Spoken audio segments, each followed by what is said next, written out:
Deep in the north of Spain, in a range of hills called the Sierra de Atapuerca, there's a place that was once cut open by railway engineers over a century ago.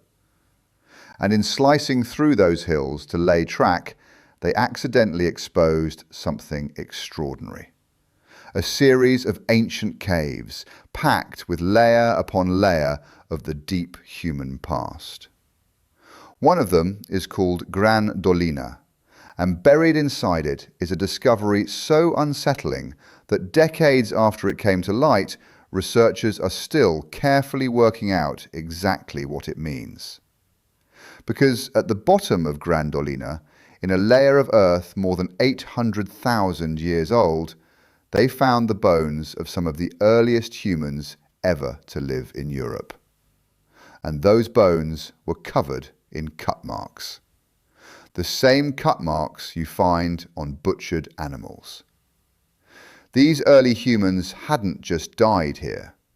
They had been processed, skinned, dismembered, defleshed, and, the evidence strongly suggests, eaten by their own kind. This is the story of the oldest cannibalism known anywhere in human history, and of the strange, ancient people who committed it. Let me introduce them first, because they're remarkable in their own right. The species is called Homo antecessor. The name means roughly pioneer man, or the one who goes before. And that name is fitting, because these were among the very first humans to reach Western Europe, living around 850,000 years ago. That is deep, deep time. Hundreds of thousands of years before Neanderthals existed, and long before our own species, Homo sapiens, had appeared anywhere on Earth.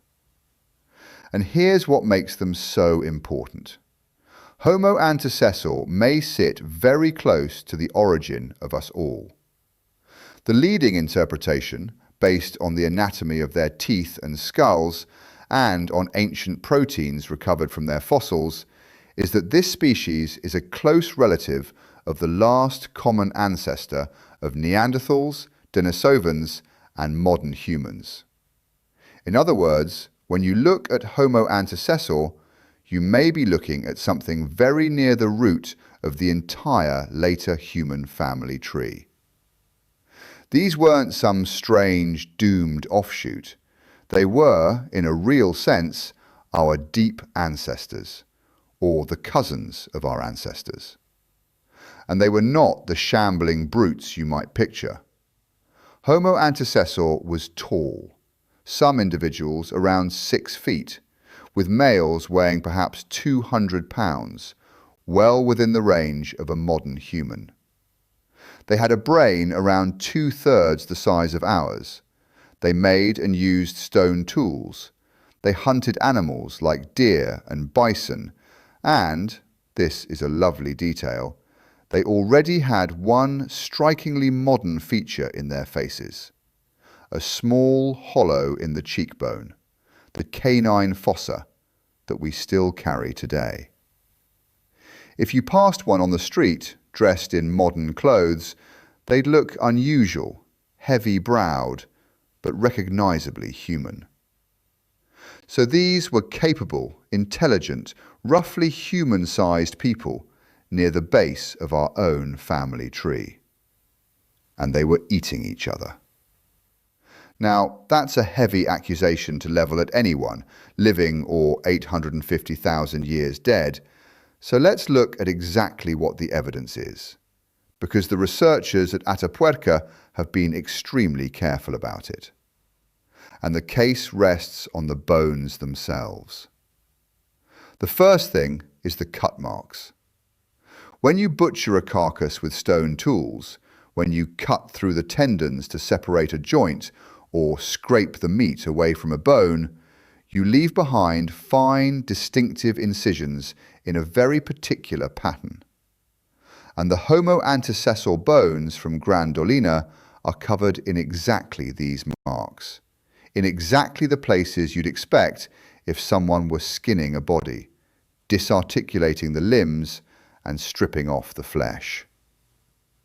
The second thing is the breakage.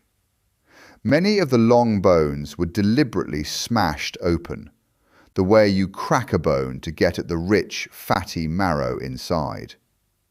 And there are even human tooth marks on some of the bones, human bite marks.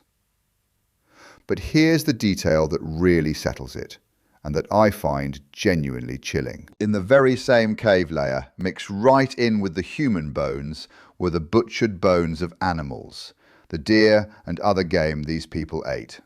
And when researchers compared the two, they found something stark. The humans had been processed in exactly the same way as the animals. Same cutting techniques, same marrow extraction, same casual discarding of the remains afterward, tossed onto the cave floor alongside the animal scraps. There was no special treatment, no careful burial, no sign of ritual or ceremony. The bodies of these people were treated, in the words of the researchers, no differently than any other prey. They were food. And it wasn't a one-time act of desperation either, not a single starving winter where a group ate its own dead to survive. The bones at Gran Dolina come from multiple layers, spread across a long span of time. This was a recurring practice, something these people did again and again over generations. The researchers describe it as habitual, even systematic. Now, for a long time, there was a particular and especially dark pattern to the victims. Because most of the remains recovered belonged to children and adolescents, infants, toddlers, teenagers. And in July 2025, the excavations produced perhaps the most haunting single find of all. A small neck vertebra belonging to a child somewhere between 2 and 4 years old. And on that vertebra were precise cut marks, incisions made exactly where you would cut to remove the head. A toddler, decapitated with the same practiced technique used to butcher an animal 850,000 years ago. The lead researcher, Palmira Saladier, noted that the child had been processed just like any other prey. It's difficult to read that and not feel something turn over in your chest. So why the children? Why were the victims so often the young? And this is where the interpretation becomes genuinely disturbing and moves beyond simple survival.